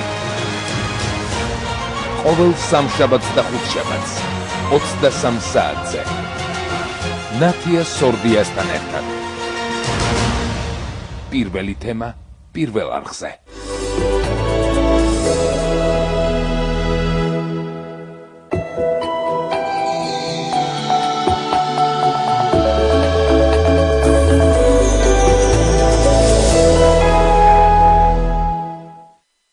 პირველი არხი და იბერია წარმოგიდგენთ.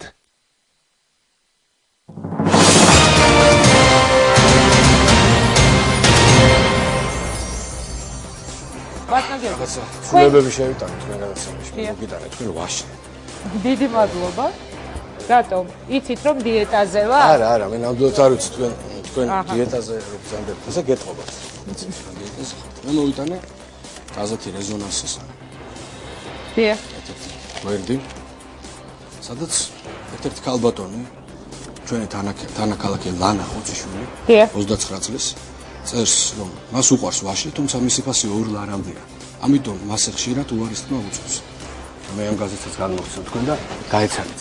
ჩემო დებო და ძმებო, მე გუშინ მთელი დღის მანძილზე ფაქტიურად დავდიოდი იმ დარბაზში. ყველას ვართმევდი ხელს. ყველას თვალებში უყურებდი.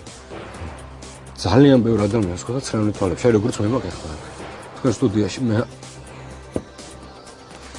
ანუ რისკავდნენ ეს ადამიანები? მე არ მწვენი ამ ცელს. იმიტომ რომ მე ჩემი სუფთა ხელებით ვესალმებოდი ამ ადამიანებს. აი მართლა გემოვნებით. დღეს არის სოხუმის დაცემის დღე.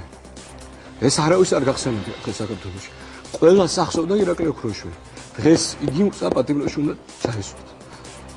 ხა მე ესეთი აღელვებული შეიძლება 140 უსახურ მამაკაც რომელიც ახლა მოკალათებულია აი ამ დარბაზში იტანს ბეჭებში სახრეს 3 წლის მანძილზე აფურთხებინებს სულში უმრავლესობის ლიდერებს და ხმას არიღებს აი თქვენ შეაფასეთ ჭალებში ღირსეული 140 მამაკაცის აქციელი ჭალებში და ღირსეული ჭალების გარეშე ამ ორი ქალბატონის აქციელი. მაშასი ჩვენ ვართ გადაცემის ბოლო ბლოკით პირდაპირ ეთერში ეს იყო გია ცაგარეიშვილის ცნობილი კადრები ამ ტირილს სრემლებს უпростоრეთ ეკახოფერიას ეთერში მას ძალიან ხშირად ახსენებენ ხოლმე მე მოვედი სუფთა ხელებითო სხვა შორის სუფთა ხელების თაობაზე განცხადებებს ვისმენ დღეს უკვე მისი ყოფილი თანაგუნდელებისგან ბატონო გია ცაგარეიშვილი არის ჩვენი გადაცემის ბოლო სტუმარი როგორც ძანები ძველი დრო გამახსენდა როდესაც ვაშლებით დადიოდით ხოლმე გადაცემებში სამწუხაროდ მაგდრო წავით ეს დრო წავიდა დღეს გია ცაგარეიშვილი რომელიც ორი აგური უნდა გვეკავოს რატომ ამ ხელისუფლების გადამყიდვა არა სამასაც გადავიტანთ ორი აგური უნდა გვეკავოს ამ ხელისუფლების გადამყიდვა ასე ფიქრობს გია ცაგარეიშვილი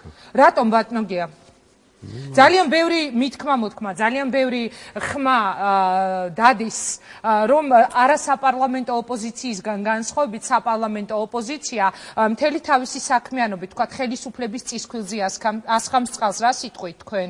რა გეგმები აქვს გია ცაგარეიშვილის 9 აპრილთან დაკავშირებით? რამდენადაც თქვენ გააკეთეთ განცხადება, აპირებთ რომ შეუერთდეთ თქვენს ყოფილ თანაგუნდელებს? იცით, ეს ცნობილი ბრალდებაა. ჩვენ ხელისუფლების წისქვილზე ვასხამთ წყალს, მაგრამ თქვენ მე ვერ დამისახელებთ ამ 7 თვეა მეორე მოწვევის პარლამენტის წევრი ვარ, ვერ დამისახელებს ვერავინ. თქვენ ნაკლებად ხართ შუაში, ვერავინ ვერ დამისახელებს. ერთ-ერთი ჩემი ოპონენტი, რომელი დღე იყო ის დღე, როცა მე ხელისუფლების წისქვილზე დავასხი წყალი, მთელი ჩემი შეგნებით, მთელი ჩემი სულით და ხორცით მე ვარ. ჩემი ხალხის სამსახურში. არა, ამას ამბობდნენ იმ დღიდან, რადგანაც თქვათ რაღაც ნაწილმა ოპოზიციიდან გადაწყვიტა პარლამენტში, ეს არის ძველი თემები. ჩვენ წინ გვაქვს ძალიან ცხელი 9 აპრილი, ძალიან ცხელი დღეები, აპრილის საპროტესტო მიტინგების, ამიტომ მე მინდა რომ პირდაპირ დავიწყოთ თქვენთან საუბარი ამ კითხვით, გადიხართ თუ არა მართლა 9 აპრილს აქციაზე, რომელსაც თქვენი ყოფილი თანაგუნდელები ატარებენ. რა თქმა უნდა, გავდივარ, იმიტომ რომ მე იქ უნდა ვიყო, სადაც ჩემი ხალხია. ჩემი ამორჩევლის ძალიან დიდი ნაწილი, რა თქმა უნდა, დარწმუნებული ვარ, იქნება რუსთაველის გამზირზე. მე სად უნდა ვიყო? მე იქ უნდა ვიყო, სადაც იქნება ხალხი. ესე მიცხოვრია მე. თქვენი და ჯონი ბაღათურიას გარდა საპარლამენტო ოპოზიციიდან არავის გაუკეთებია. მე საუბრობ ახლა ერთი რიგითი დეპუტატის სახელით. კი, მაგრამ თქვენ წარმოადგენთ პოლიტიკურ ორგანიზაციას, ბატონი გია თორთლაძე, რომელიც არიზიარებს თქვენს პოზიციას. ბატონო, გიას აქვს თავისი მოსაზრებები, ეს არ არის დაფარული, ჩვენ რამდენჯერმე ვისაუბრეთ ამ თემაზე, მათ შორის 9 აპრილთან დაკავშირებითაც. მე ვარ თავისუფალი ადამიანი, მივიღებ იმ გადაწყვეტილებას, რაც ჩემი თავისთვის იქნება მისაღები იმ წუთისთვის და იმ წამისთვის. რატომ გადის გია ცაგარეიშვილი 9 აპრილს საპროტესტო აქციაზე? ეს არის აქცია, რომელსაც აქვს ერთადერთი მოთხოვნა გადადგეს მიხეილ სააკაშვილი. რა სიტყვით თქვენ? წეგან თქვით ორი აგური უნდა გვეკავოსო ხელში მე და თქვენ. ვაშლის მაგივრად. იცით რა მინდა გითხრათ? მე ამ სულისკვეთებით გამსჭვალული ვარ 2004 წლის 28 მარტიდან მოყოლებული. უკვე 5 წელია. ზოგიერთი ამ სულისკვეთებით გამისჭვალა გუშინ, ზოგიერთი გუშინ წინ, ზოგიერთი 6 თვის უკან. ვინ? ბევრი ადამიანი რომელიც ახლა მათ შორის ბატონი ბარამიძის ყოფილი კოლეგები მე არ მიჭირს ამ ადამიანების გვარების დასახელება. მე ამ იდეას ქალბატონი ბურჯანაძე, ბატონი ნოღაიდელი და სხვანი, ბატონი კინწვარიშვილი და ასე შემდეგ და ასე შემდეგ. ბევრი ადამიანი, რომელიც ახლა გახდა ოპოზიციონერი, თუმცა მე ყველა შემთხვევაში მივასალმები იმას, რომ ბოლოს და ბოლოს ეს ადამიანები გაერკვნენ, ვის გვერდზე ყოფილან თურმე 5 წელი და ვის ემსახურებოდნენ სინამდვილეში. ჯობს გვიან ვიდრე არასდროს, ნამდვილად ხა მე არა ვარ არავის გამსჯელი, ამის უფლება ნამდვილად არ მაქვს, მაგრამ ესეც პოლიტიკური გემოვნების საკითხია, ხო? ნუ მოახოთ ერთმანეთს პოლიტიკურ გემოვნებას. მე ჩემი პოლიტიკური გემოვნება მაქვს, სხვას თავისი პოლიტიკური გემოვნება აქვს. მე ყველა საშუალებას მიზნის მისაღწევად ვერ გამოვიყენებ. ეს ჩემთვის მიუღებელია ეს პრინციპი. მე ამ პრინციპით არასდროს ცხოვრებაში არ მიცხოვრია. სხვას შეუძლია ეს გააკეთოს. კი ბატონო, შეუძლია გააკეთოს, ნახოთ როგორ გამოუვათ. მე ამ მიტინგების ორგანიზატორი არა ვარ. დიახ. მე ტრიბუნაზე როგორც ჩანს არ ვიქნები, რატომ არ იქნები? ჩვენ ნახეთ ანონსში კადრები, როგორ თავგანწირვით იბრძოდა იმ ტრიბუნიდან გია ცაგარეიშვილი. მას რა აზრი აქვს მას გასვლა? მე სულისკვეთება ამ სულისკვეთებით ვარ ეხლაც გამსჭვალული და არ დავცლი ვარ. მერწმუნეთ. ჩემთვის დარბაზში ყოფნა ნუ ეს ცნობილი თემებია, იგივე შემიძლია მე ვთქვა მათზე, ისინი რომ ახლა ჩემთან ერთად ყოფილიყვნენ, აბსოლუტურად სხვანაირად დავინახავდით სხვანაირად იმ რეალობას, რომელიც ახლა ჩვენ თვალწინ გვიდგას. მე ამ აზრზე ვარ და რჩები მუდმივად, მაგრამ მე მინდა გამოვიყენო ეთერი და ბოლოს ამ დიდ სისულელეს, რომელსაც ზოგიერთი მე ბრალდებათ მიყენებს ერთხელ და სამუდამოდ, რომ თითქოს ჩვენ ვიღაცას უღალატეთ და ვიღაცას რაღაცა იქ ლეგიტიმაცია შევძინეთ, ეს არის რბილათულად სიბრიყვე პოლიტიკური, მე ამ სიბრიყვეს არ ავყვები ახლა აქ, იმიტომ არ მოსულა რომ ჩემი კოლეგები, როგორც არ უნდა ვეხატებოდე მე ზოგიერთ გულზე ხა ვანძღო და ვაგინო ამ ადამიანებს, ნამდვილად ეს არ არის ჩემი აქ მოსვლის თავარი მამოძრავებელი ძალა, მე უბრალოდ მინდა ერთი რამე ვთქვა. მე ვფიქრობ, რომ მე ვემსახურები ჩემ ხალხს, სადაც ვარ ახლა, როგორც კი დავინახავ, რომ მე იქ ამოვწურა ჩემი თავი. მე იმ დღესვე იმ წავსვე დავტოვებ საქართველოს პარლამენტს. კი, მაგრამ თქვენ ამოწურეთ ერთხელ თქვენი თავი, მაშინ გააკეთეთ ეს განცხადება, როდესაც სანდრო გირგულიანის მკვლელების შეწყალება მოხდა. კი და მე გადავდეთ კომისიიდან. სხვათაშორის მაყურებლისთვის მინდა ვთქვა, მაყურებლის გასაგონად წინა გადაცემაში, როდესაც მე გავუშვი ეს კადრები სანდრო გირგულიანის მკვლელების, გადაცემის შემდეგ მე დამიკავშირდა პირდაპირ ასეთი მუქარით, რომ მიჩივლებს, პასუხს მაგებინებს და ასე შემდეგ, ერთ-ერთი მკვლელის ალანიას მსჯავრდებულის დედა, რომელმაც სამჯერ დარეკა ჩემს ტელეფონზე და მან კატეგორიულად მომთხოვა, რომ მე ეს კადრები არ გაუშვა.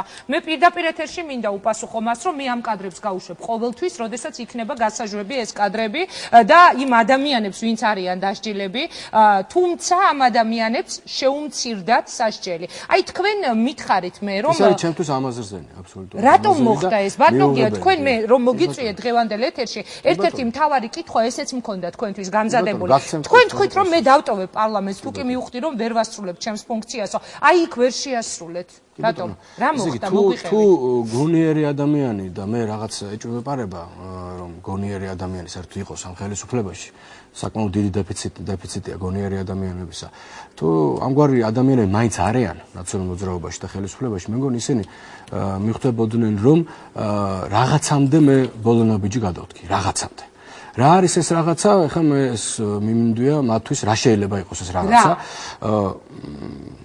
მათ შორის პარლამენტის დატოვებაც. ძალიან ადვილად შესაძლებელია.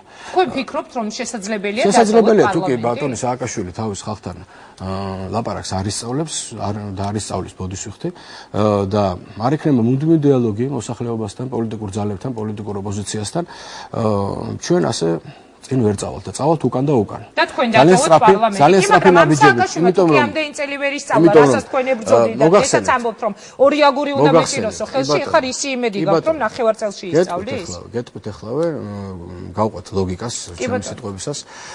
მე მგონი მიხვდებიან ეს ადამიანები რომ ეს აბსოლუტურად შეგნებულად გადავდგეს ნაბიჯი შეწყალების კომისიის დატოვება, იმიტომ რომ ის უზნეობა, რომელიც საპარლამენტო ოპოზიციას დააბრალა ხელისუფლებამ, იყო წარმოუდგენლად მიუღებელი ჩემთვის. რას გულისხმობთ, ბატონო? გირგულიანის მკვლელების შეწყალება თქვენ როგორ ფიქრობთ ახლა 23 ნოემბერს მე ამას ვინმე შემითანხმებდა და მე 24 ნოემბერს პარლამენტში მივიდოდი ჩემი სუფთა ხელებით და რაღაც საქართველოსთვის გამსჭვალული გულით და დავждდებოდი კაბინეტში და გავაგრძელებდი მუშაობას.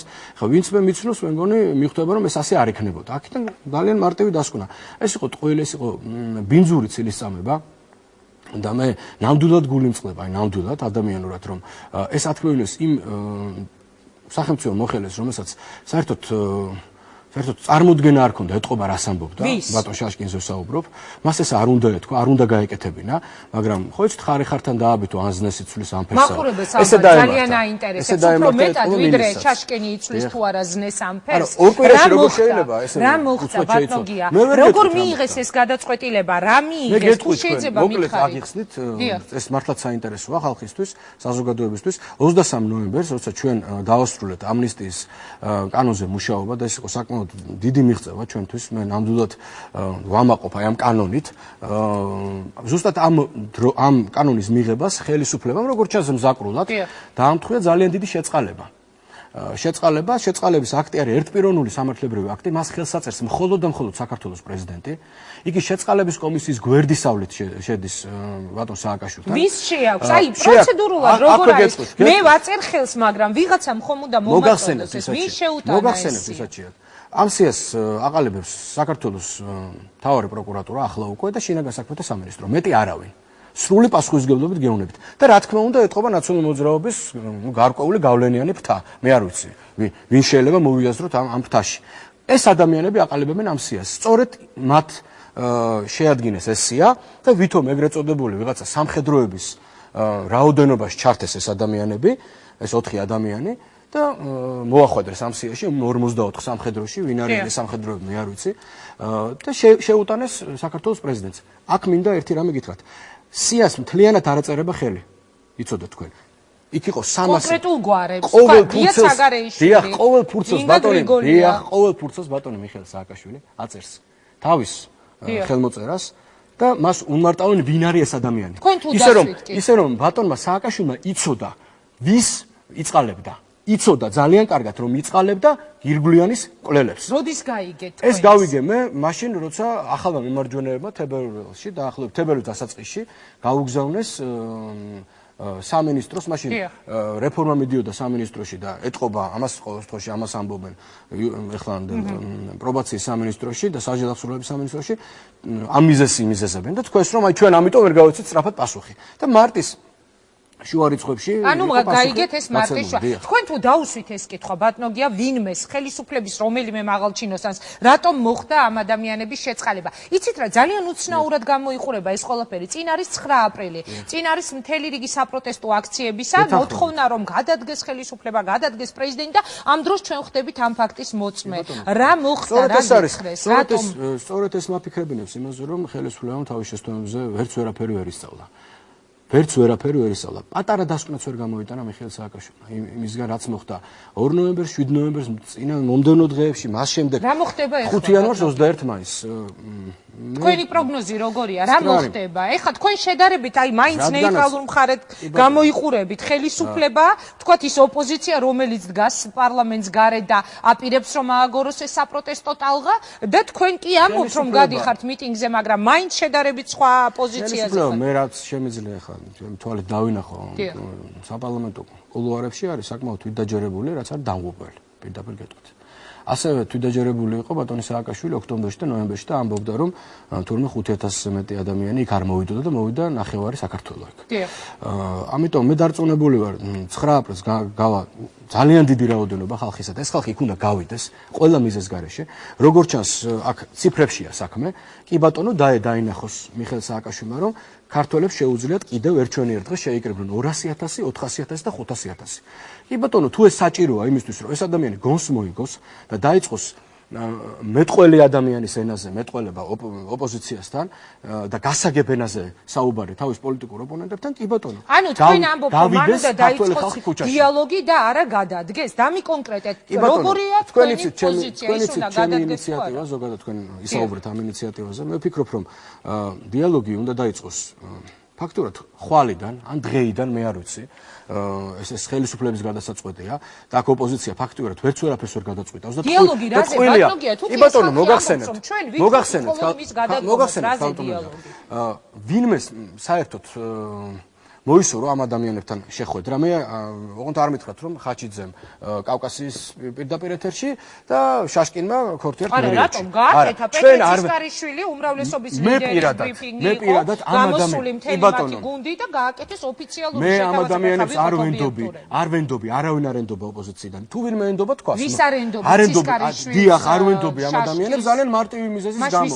როცა ქვეყანაში მეორე პირს ქალბატონ ბურჯანაძეს მოლაპარაკება მიყავდა ოპოზიციასთან და მის ზურგს უკან სააკაშვილის უზარმაზარი ლანდი იყო ნაჯახით ხელში. თქვენ მითხარით მე ვის უნდა ველაპარაკო და თქვენ გონია ჩაშკინი ლაპარაკობს, ხაჩიძე ლაპარაკობს და ვინმე ბატონი ცისკარიშვილი ლაპარაკობს და ეს სააკაშვილის ნებართვის გარეშეა ნათქვამი. არა, რასაკვირველია ეს არავის არ გონია, ეს არის პრეზიდენტის წამოსული. ამიტომ დამთავრდა ამ ადამიანებთან საუბარი. როცა ქვეყანა უბსყულთან მიიყვანა ჩემო ძმაო და ხელიკარი ამ ხალხს და გადაჭეხე მოუსვლელში, მაშინ დაჯექი და შენ პოლიტიკურ ოპონენტებს ელაპარაკე.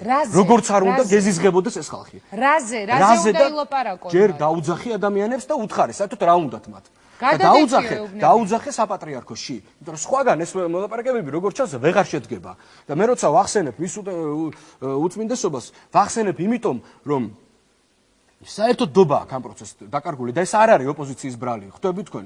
არ არის როცა კარის მოკეთვას ვერ ვასწავლებთ ჩვენ და ზურგში ლახვარს გვირტყამდა ხოლმე ეს ადამიანები, როცა შეგვიყვანეს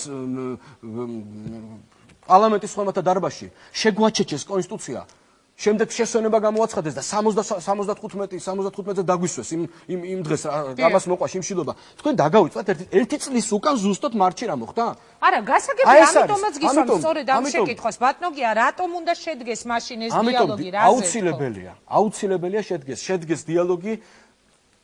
ჯერ შეხვდნენ ეს ადამიანები ერთმანეთს. მე დარწმუნებული ვარ, თუ ისინი ადამიანები ვინ? მთელი ოპოზიცია და სააკაშვილი. ოპოზიციის ლიდერები? ვინ არიან ლიდერები? წამყვანი ოპოზიციური პარტიის ხელმძღვანელები ვინც არიან?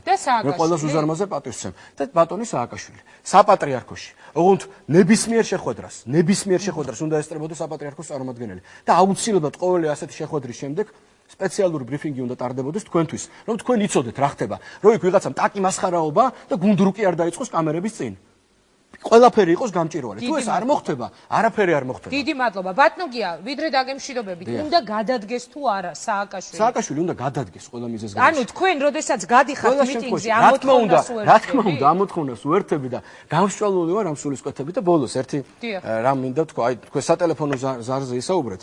მეც დღეს ერთი საინტერესო საუბარი მქონდა ერთ ადამიანთან, რომელიც მე დავასახელე ვისთანაც მქონდა. შინაგან საქმეთა სამინისტროს წარმომადგენელთან, რომელიც ამ გვარს მე თქვენ ვერ დაგისახელებთ ნამდვილად. იგი არ არის ვინმეს მამა, ამ მშობელი. არის, მაგრამ ოფიციალური თანამდებობის პირია. და მან მითხრა, რომ დაახლოებით უკვე ერთი თვე-ნახევარია, ყველა ჩემი ტელეფონი, მათ შორის ბინის ტელეფონიც. ისმინება ყველა ჩემი ტელეფონი, მეუღლის ტელეფონი, ყველა ჩემი ნათესავის ტელეფონი და არ ვიცი ახლა ეს თქვენ გააკეთეთ აქედან დასკვნა, რატომ ისმინება ეს ტელეფონი და რა უნდათ ამ ადამიანებს და საერთოდ დიდი მუშაობა მიმდინარეობს იმასთან დაკავშირებით, რომ ახალი რაღაცა სპექტაკლები დამონტაჟდეს ოპოზიციაზე. მე ეს მინდა. თქვენ ცელოდები? რა თქმა უნდა, აუცილებლად. არ არის გამორიცხული, მაგრამ მე უბრალოდ მაინტერესებს სანამდე მივა ამ ადამიანების ნიჭი, ჭყალებში, რა უნდა გააკეთონ მათ. და მე ვაფრთხილებ ყველას. მათ შორის პირველ რიგში ვაფრთხილებ ბატონ სააკაშვილს, რომ ეს აღარ იმუშავებს. აღარ მუშაობს ბატონო მიხეილ ეს ამბავი, აღარ მუშაობს. მუშაობს სხვა რამე. მუშაობს გულწრფელობა, მუშაობს პირდაპირობა და მუშაობს პასუხისგებლობა. აი ეს მუშაობს ამ ქვეყანაში. თუ თქვენ ეს არ გაგაჩნიათ, მაშინ უნდა ელოდებით ამ 9 აპრილს და წადით აგერ. იმისი არ იყოს, მე-6 ფლოტის გემი იყო ჩამომდგარი, სადღაც ვიხუმრე ერთ-ერთ სტუდიაში და მის წინამორბედის სკვალს გაყოლოდა ნოე ჟორდანიას, გემიც იყო, ოღონდ ჩვენ უბრალოდ განს ვერ გავატანით ამ ადამიანს და გაწყარდებოდა ის და ჩვენი ქვეყანა. ბატონია, წინ არის 9 აპრილი, ისე მოხდა რომ თქვენ აღმოჩნდით ბოლოს სტუმარი 9 აპრილის წინ მე უნდა დაგემშვიდობოთ და პატრიარქისგან თუ გაქვთ რაიმე მოსაზრება, მოსმენილი თქვენ ინიციატივაზე? არა, მე ვარ მრევლი მისი, რა თქმა უნდა, ეს უნებრევია რომ მას და ასეც უნდა იყოს და მე ერთი რამის წამს უბრალოდ და მჯერა რომ აი როგორ გითხრათ, სიტყვებსაც ვერ პოულობ. ამ კაცზე ფაქტეურად კიდია ამ ქვეყნის მომავალი. შეიძლება უზარმაზარი ტვირთია მისთვის და დარწმუნებული ვარ, მაგრამ მე დარწმუნებული ვარ, რომ სწორედ ასეა. და აპირებს იგი რომ რაღაცა ფორმით მიიღოს. თქვენ გახსოვთ, როცა ჩვენ 7-იანვრის რიყეზე გვარბევდნენ, ჩვენ გავაგზავნეთ. არა, იქ იყვნენ ბატონი ზუიაძიძიგური და ბატონი ახა კუკავა იყვნენ, ქალბატონი ბურჯანაძე სხვათა შორის იქ იყო და ჩვენ სამწუხაროდ შესაძლებელია ასეც იყო, რომ დავაგვიანეთ ცოტა, რომ უფრო ადრე უნდა დაკავშირებოდეთ საპატრიარქოს და უფრო აქტიურად ჩაგვერთო მისი უწმიდესობა ამ პროცესში. ძალიან დიდი მადლობა. მინდა გისურვოთ წარმატება, მაშასე ეს იყო გია ცაგარეიშვილი, მე მას უსურვებ წარმატებას, გადავაცილეთ გადაცემას, თუმცა ალბათ არის ძალიან მნიშვნელოვანი სწორედ ის, რომ 4 დღე არის დარჩენილი იმ საპროტესტო მიტინგებამდე, რომელიც იწყება 9 აპრილს. ნახოთ როგორ განვითარდება მოვლენები. ჩვენი გადაცემა ეთერში გავა უკვე 9 აპრილის შემდეგ, ანუ მომავალ კვირას ზუსტად 20 საათზე.